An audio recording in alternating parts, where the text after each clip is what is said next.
First to Canada, where shots have been fired inside Parliament. At least 20 shots, according to witnesses. Before that, the shooter opened fire at the War Memorial in the centre of the capital, Ottawa. Police saying a man believed to be a member of the armed forces was injured. Now, Parliament Hill is now in lockdown. The Prime Minister's office says Stephen Harper is safe and that he's left the area. And local TV is reporting that the suspect is still at large. The shooting comes 2 days after a man ran down 2 Canadian soldiers, killing one of them in Quebec. And let's now cross to Montreal and speak to our correspondent Corinne Smith. Corinne, first of all, what more can you tell us about the attack on Parliament in Ottawa?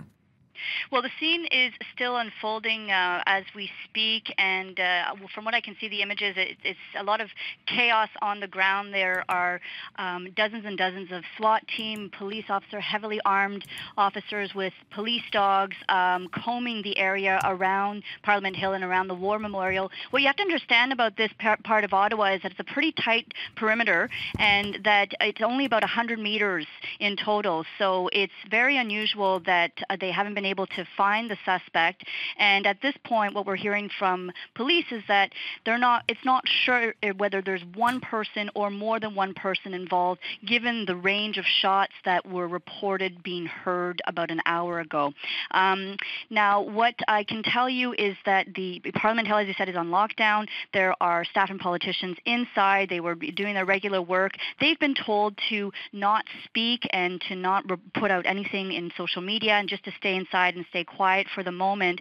And also people are being sort of shuffled away from the area as the police try to sort of lock down this area and figure out exactly what they're dealing with.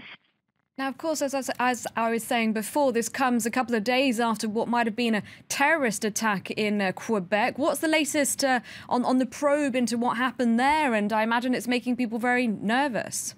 Yes, the most unusual week here in this area in eastern Canada. A Canadian soldier was killed and a second one was injured on Monday after a radicalized man basically mowed them down in a car in a small town just south of Montreal.